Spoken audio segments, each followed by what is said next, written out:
I get a lot of hate.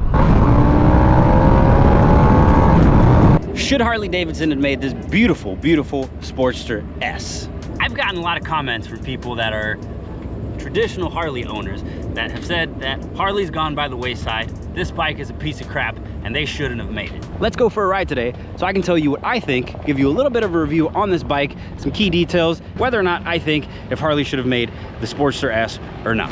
All right, so Sportster S. This one particularly is a 2021. I haven't ridden this bike in like 2 months, man. It literally feels like it's been forever. So first 30-second impressions as I get back on this thing. I've been riding sport bikes, I've been riding Indians, I've been riding a bunch of stuff, and it feels like I have not ridden this bike in forever. Torque! As we very legally pass these guys right here. The first thing you feel when you get on this bike and you start moving is the torque.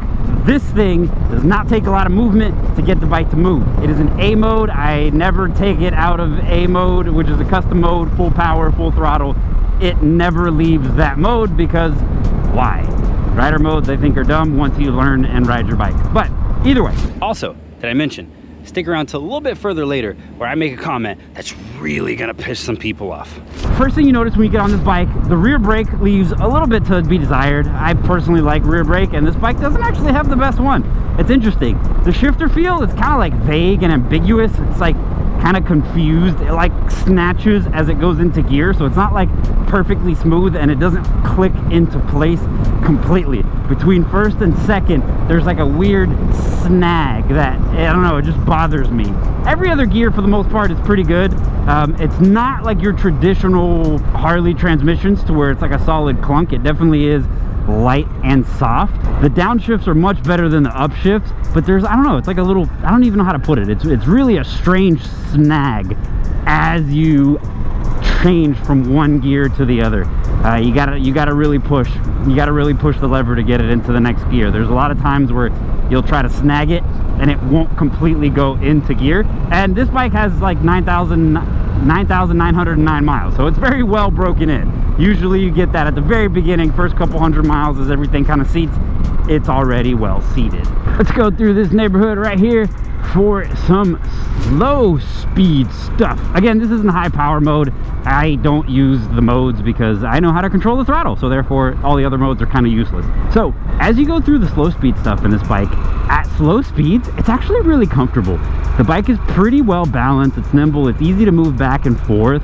The only thing that I would say is, considering how big that front tire is, it's a huge, massive front tire. I mean, there are rear tires that are smaller than this front tire.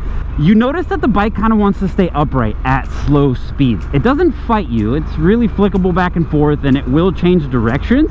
It's just, for some reason, like right here, the bike kind of wants to stay upright by itself. So if you lean your body, the bike will only hit a certain point of lean to where then it stops. Whereas other cruisers, if you lean with your body, it doesn't have that stop, and it'll just kind of keep leaning. On this bike, you can only get so far with a body lean before you have to use the bar inputs to keep you going. And after that, that's really easy. Like, the bars themselves will tip the bike over. It's not like you can't get the lean angle with just the bars.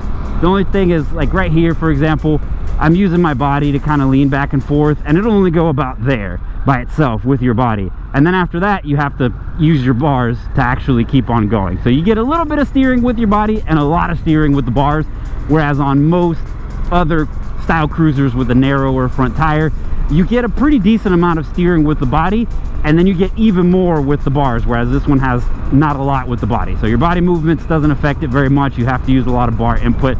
Just a different way of steering, but it is still pretty smooth. And like even here on the U-turns, man, this bike is actually really easy to U-turn. Going back around, it's actually very, very stable on like turnarounds and all that kind of stuff. So honestly, it's the easiest bike that I own to actually do U-turns on and to turn around and to do the really low speed first gear maneuvers. It makes it really easy in that front. It's just, you got to use the bars, you can't use your body. It's not perfect. I know it's not perfect. For example, there's about 2 inches of suspension travel in the back of this bike.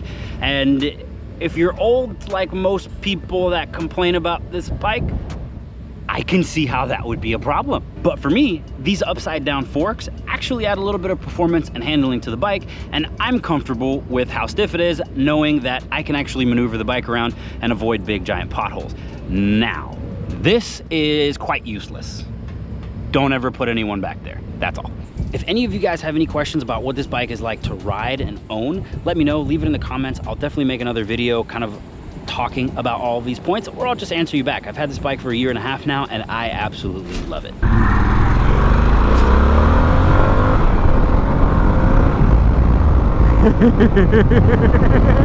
Okay. I'm not at that section yet. I am not at that section yet. Sorry. Like I said, I haven't ridden this bike for a couple days. Oh! As we're sitting here at this red light waiting for the light to change, it's been very interesting, man. I rode the new Scout, I rode a bunch of other Indians, and I've ridden a few other motorcycles, and it kind of makes you want to buy a different bike, especially like that Scout 101. I haven't ridden it yet, but looking at it ergonomically, I know that it's going to be more comfortable than this. I know that the speed is going to be comparable to this bike, and it's an honest thought that I've been having, is to like trade this thing in, especially for that Scout 101. I'll see exactly what happens whenever I actually ride it. But then I get back on this bike and I get into a situation like this where I just twist the throttle and the bike just moves. It puts a smile on my face. Even not revving it, not going as fast as humanly possible, 3,000 to 5,000, and we're in 6th gear right now going 50 miles an hour, and it just goes, man. The power on this bike is effortless, and I enjoy accelerating, and accelerating is what this bike does it so well. Every time I get back on this bike,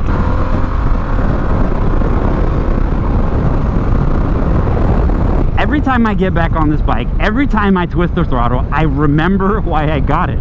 This thing is literally almost as fast as a 600, and in a lot of situations it is. It really just isn't faster than a 600 from 130 plus, because it just can't go that fast. It's gear limited, it's electronically limited, it just can't. But it's faster, and it's a Sportster.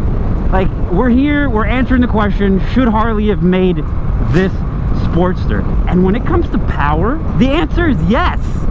When it comes to power, when it comes to acceleration, this bike is brutal. We're in a world where the 600s have gone away.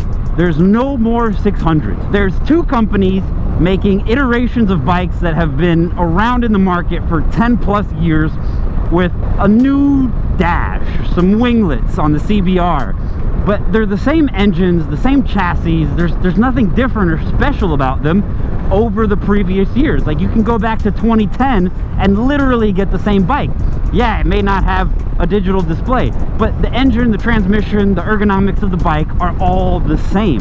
So we're essentially getting a new version of the same 15-year-old bike, which in Harley tradition, the original Sportster was around from, like, you know, the 80s. So we got a bike for 50 years, and now we're getting sport bikes that are, you know, 10 plus years old, and we're getting a brand new Sportster. So the world is a weird place right now. I said it once, I'll say it again.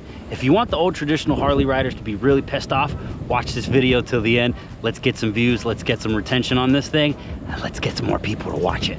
So we have a cruiser, and Harley Davidson cruiser. Harley Davidson is known for being slow, known for being heavy, known for burning oil, and they come out and make a bike that is faster than a 600 in an environment where 600s are dying. Sport bikes are getting slow. There's MT-07s, RS660s, all of these bikes are slower than 600s. They're more ergonomically comfortable, but they're all slower than 600s. And you have people like me, guys like me. I like going fast. I don't want a slower bike. I want a faster bike. I want a more comfortable bike, but make it faster. I'm not trying to trade comfort for speed. I'm trying to get comfortable while speeding. You know what I'm saying? And this bike does that. This bike literally fills a gap in a market for a fast, comfortable bike, right? It's not a naked, because at the end of the day, yes, naked bikes are more comfortable than sport bikes, but they're still sporty bikes. Your legs are still up, you're still slightly leaned forward, you don't have a lot of wiggle room front to back on the motorcycle to move them around. They don't have added luggage capacity, which this bike doesn't have luggage capacity, but you do have the options to add bags on either side. So this bike has more flexibility and more comfort than a sport bike, yet it's equally as fast. In a world where fast bikes are too fast and the middle fast bikes, which are manageable and reasonable, are getting slower, here comes Harley Davidson, out of all the companies, to save the day with a actually enjoyably fast 120, 130 horsepower bike that is respectable and comfortable compared to a cruiser, compared to a Dyna, compared to a Softail. Is it comfortable? No, hell no, not at all. But compared to bikes that are this fast, yes, 100% it's comfortable. Sport bikes are hard, they're stiff, they don't have a lot of suspension travel. This bike doesn't have that much, but ergonomically speaking, I'm in a comfortable position. I'm at like 90 at the hips, my legs are a little bit forward, my arms are straight out. It's nice and comfortable. And on smaller roads like this, where we're going 50, 55 miles an hour, long sweepers, this bike is 100% at home. You are not gonna rip up a track with this thing. 100% you're not. But on these nice back and forths, this bike is 100% at home. It's not too stiff for this type of road. Yes, if you are in a bumpy road with gravel, you're not going to be happy. But again, you're not doing that on a lower bike, right? These sweepers right here, you can accelerate through them. What? Push out. It has torque. It has usable power, and it's fast. It's like, it really is fast. If you guys haven't seen this video where I raced this bike against the 600, please go watch it. Like, seriously, all day. There's nothing to it. This bike can handle this all day long.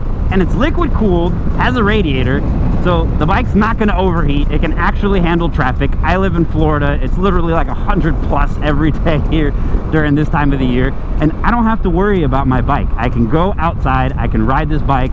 I am physically hot, but I know the bike's not going to overheat, man. It's 90 degrees outside right now, and this bike's running at 187. That's crazy. When you compare this bike to a couch on wheels, yeah, this seat leaves a little bit to be desired. This isn't even the factory seat. It's the Sundowner seat, which is an aftermarket option. 10 times better, nice gel seat. I don't have any complaints about it. I will say the factory one is basically as stiff as a board. However, again,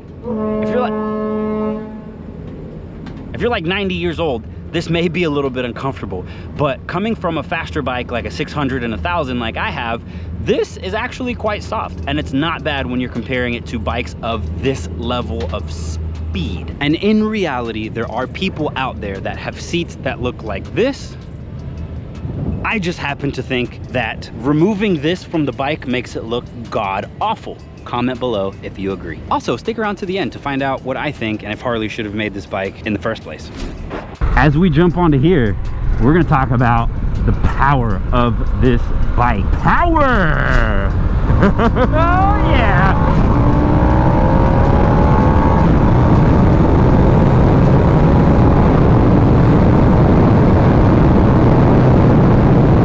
Oh man! This thing is a beast! Oh my god! This thing is a beast, bro. As soon as you rip that throttle, this thing accelerates like a freaking bat out of hell. It literally pulls like the top end of a 600 from 4,000 RPM. If you want one of these bikes for yourself, get it. It is fun. It's not as fast as 1000, and if you're looking for 1000 speed, you're not gonna get it here. But this bike has torque, it has power. As soon as you twist the throttle, literally it turns up the laugh meter.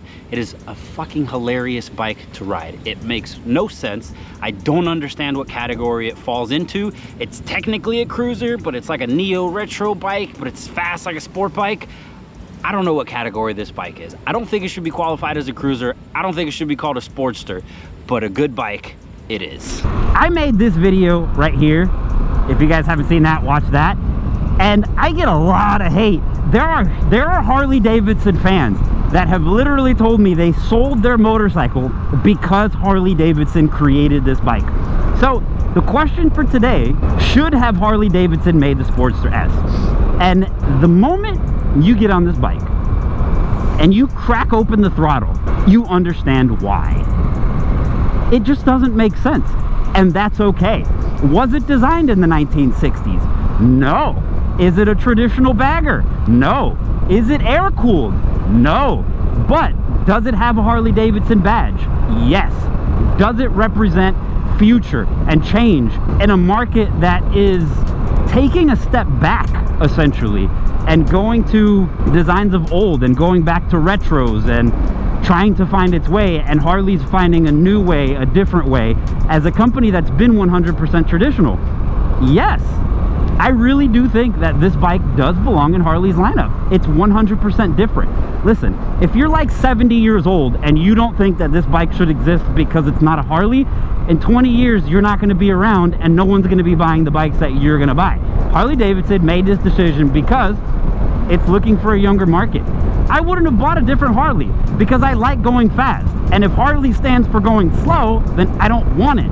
But now, this is a motorcycle that I can go back, I can enjoy, I can rip on, I can keep up with 600s, I can take on a highway, I can take on a longer trip, and is relatively reliable outside of the unreliability of electronics that all manufacturers are having problems with, because the more electronics you add, the less reliable the bike becomes. That's not just true for Harley. Everyone's dealing with it. So, relatively reliable, I'm 100% happy with it, man. I really do think that this bike belongs in Harley's lineup. I don't think they should have called it a Sportster, because this and this are not the same bike, the same way that this and this is not the same car, but a Harley nonetheless. It's a V-twin. Yes, it's liquid cooled. Yes, it's not a single crank pin, but a Harley she is nonetheless, and a damn good looking one too. So yeah, I already said it while I was out riding, but I really do think that Harley should have made this bike. I think that Harley should have made a motorcycle like this a long time ago, which they did in terms of a V-Rod, but the V-Rod wasn't different enough to piss people off like this one does. I like it. Thank you for watching. If you want to see me piss off people with more Sportster content, click on this one right here.